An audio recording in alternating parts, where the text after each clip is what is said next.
So here is the mechanical review on this vehicle by JS Performance. This vehicle has had a few things on it. This is a TSI, has had a Megatronics TCU replacement. I've replaced that. I've had the ECU as well replaced on that one, staged. So I just want to show you on that on this vehicle. That's what goes on with it. The first of all, this is a 1.4 TSI. You get these in the engine is a bit variant. You get the CXS, which is the common one in South Africa. You get the CXS. You get the what is the other one? You get the CMB. You get the CHP, or yeah, you get the CPT or something like that as well. Um, it's a 1.4 TSI engine. Mechanically, these engines are good. Mechanically, these engines won't give you any problems. They last a very long time. This one, specific one, this 160,000 kilos on this engine. So they last a very, very long time. Now, provided that you maintain it properly. First of all, this thing uses platinum plugs or laser plugs, not the ordinary plugs. Make sure you're using proper plugs on these ones. Second of all, you find that a timing belt needs to be replaced. I'd recommend you replace it maybe at 90,000 just to be safe. It lasts a mighty long time again, but just because it's driving, avoid issues of opening up the engine. Most common damages in South Africa with this vehicle is sump damage underneath. That is what would cause the engine to be opened because the oil leaks out and then people struggle. And once the engine is opened, if you do not have a timing tool for this engine, you are going to struggle to get the timing properly. The timing is done right about there on those two places. So you have to do the timing properly on this engine. I think I will do a video on servicing this vehicle so that it can just show you how it is to go about. One other thing that goes out on these engines is the turbo core, but after some time you can see this one, there's some oil leaks going on there from the turbo directly. That's not the PCV system, it is the turbo. The actual turbo is the one that's going out. Now this thing has got a water to air intercooler. That means the intake manifold here works as well as a intercooler to cool down the charged air that comes from the turbo. So the turbo is here producing boost, and when the boost comes out, it goes directly right into the throttle body, and then this guy is always maintained by these hoses here, these coolant lines, to cool down the charge pressure that comes here. And as a result, that is a bit of a disadvantage on it because it doesn't have an intercooler, a traditional intercooler like the other vehicles where it would have an intercooler right here, and then this pipe would ordinarily go into the intercooler, come out on one side, and then come back into the throttle body, being much cooler. That is an air-to-air intercooler. But this has got a water-to-air intercooler, and it's got its limitations. And so as a result, when we stage these vehicles, this one is currently on stage 1, loaded with pops and bangs as well. So when you stage this vehicle, you cannot get so many power gains, too much power gains on it. You can get maybe about 20, 30, 40 kilowatts max. But the challenge is it becomes hotter here. The boost becomes hotter and it's not cool. So I think just as a retrofit upgrade on this vehicle, I'd recommend maybe if you really wanna adamant on you love your car and you wanna make, let's do a setup where you can have the pipe go directly there to an intercooler, come out and go back into here. We're gonna have a little bit of a turbo lag, but the power, when it comes in, it will come in and it will be superior. So that's the other thing about it. So it is a very relatively bulletproof engine.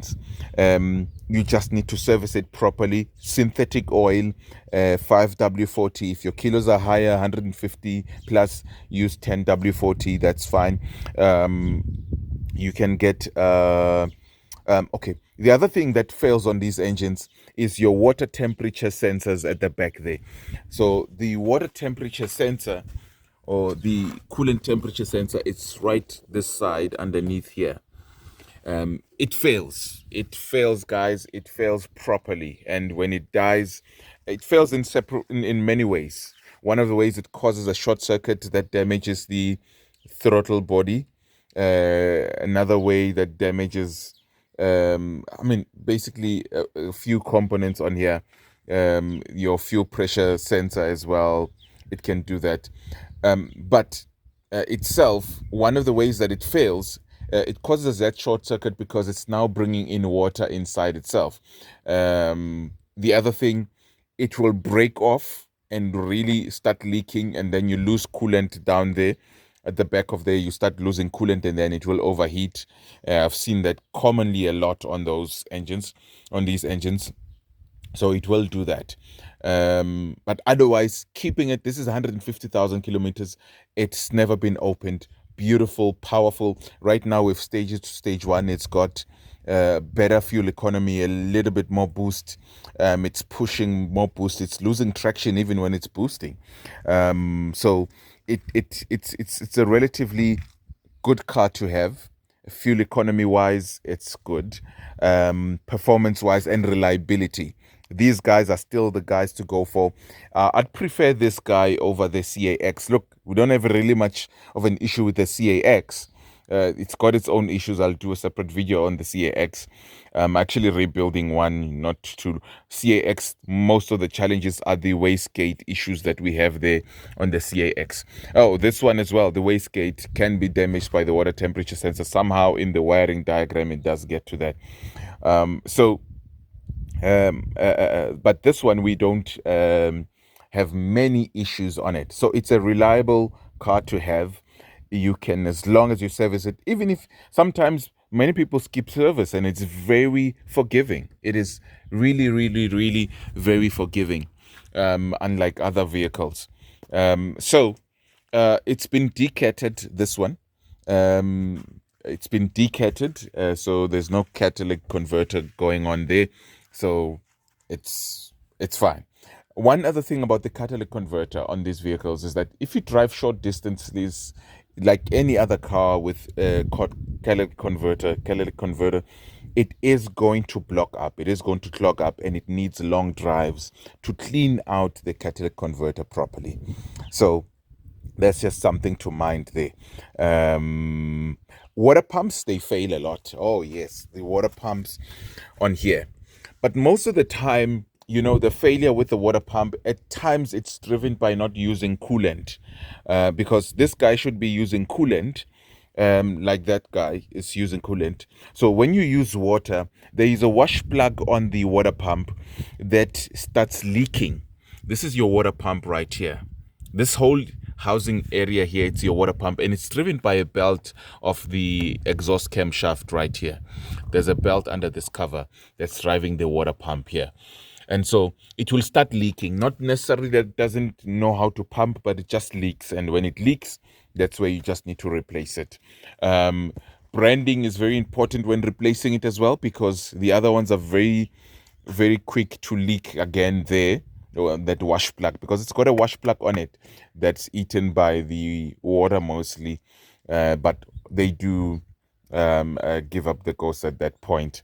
So that's just another thing to note for. And then when servicing it, I think I will do a video when I'm servicing the other car, that these guys, very important right here. This guy here, it's very important when you remove this, you remove it properly. Don't go in with your screwdriver and try to pry it out and you break it, because if you overextend it, this will break off.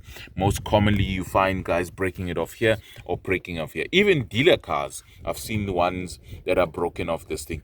You can buy this thing here for about 155, the OEM one, as a replacement. You can just get that. That is fine.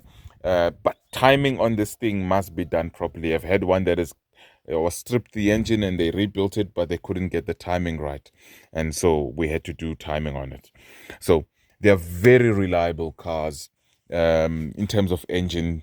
Now, the elephant in the room is the DSG. You heard me talk about replacing the Megatronics unit, the TCU, in fact, not the entire unit, but just the TCU that I've had to redo on this car. It's very important that you understand that it's 7-speed dry clutch. So if you want to drive eternally with this vehicle, get the manual. Get the 6-speed manual and drive. You're not going to have any hassles. Once you get the DSG like this one, which is the DQ200, the 7-speed dry clutch DSG gearbox, on which is this car, believe me, you will suffer.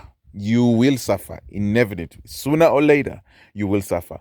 This car does not care if you've got 100,000 kilos, you have got 200,000 kilos, you've got 80,000 kilos. This Megatronics will show you flames. And remember, it's got a dry clutch. It's got clutches that get worn out and that need to be replaced. Maybe Goldwagen, you can get them for around 9 grand. But just know that these are the things that you're bringing yourself to. It shifts amazingly quick. It is so beautiful. It is so nice. It is so fast. But repairing it, the DSG gearbox, it is expensive. And at times it doesn't warn you. It just gives up the ghost without giving you any warning. And then you just have to go deep into your pocket, ranging anywhere from 15 to 25 to 30 grand, redoing this whole thing, or fixing this thing, fixing Megatronics, or doing clutches, or, even doing rebuilding the gearbox, because sometimes the gearbox on these guys, they do fail. So it is important that you note that. Throttle bodies on it, they do fail over time. That do expect that, because remember, as the turbo starts failing, it starts bringing in oil here, and the oil goes here, and then as the oil goes down there. But all of this stuff I'm counting, guys, is stuff that's outside the engine, not inside, that's going to cost you to open up the engine. The engine, as I said, this engine is very reliable. It's just the stuff and the components that are around it. So you just need to note that. You just need to deal with those little things there, and then just make sure that you sort it out properly, you maintain it properly, you replace things properly. You'll find oil inside here when your turbo is giving up, and then that oil that goes inside there, also part of the damage of the throttle body. But that, guys, the DSG is an expensive fix on this car.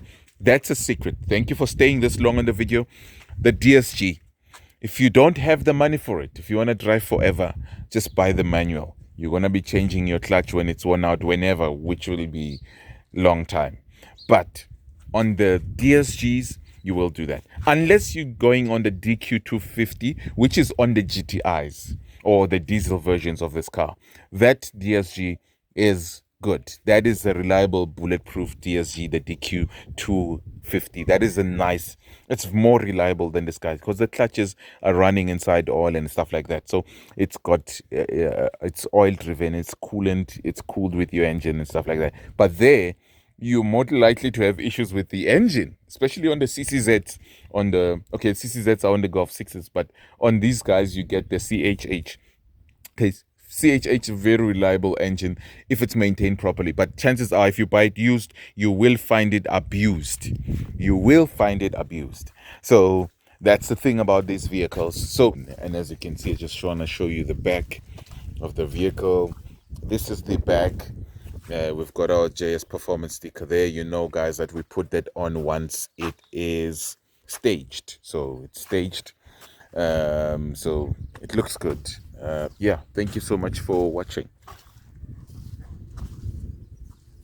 Just want to show you for the entire inside tutorial on this vehicle.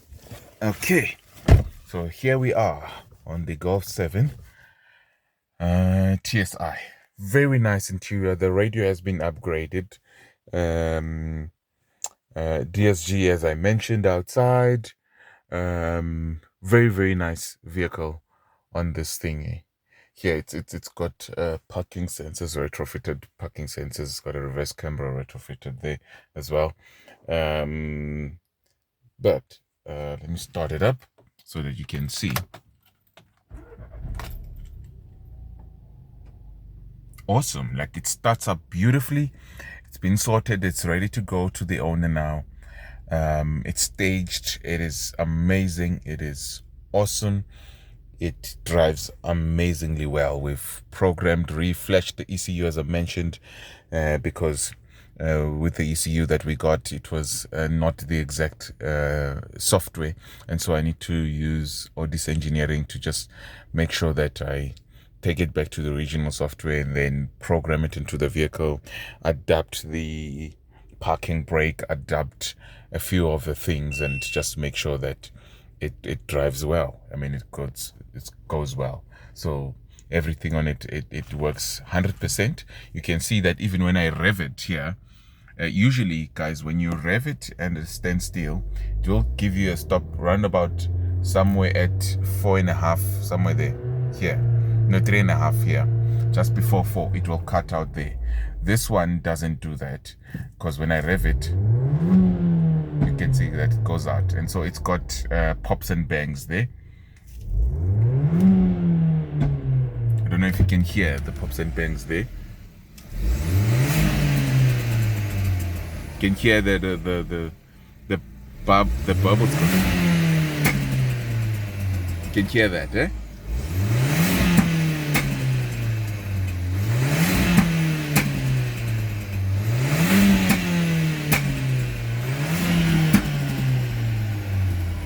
Oh man, that sounds good.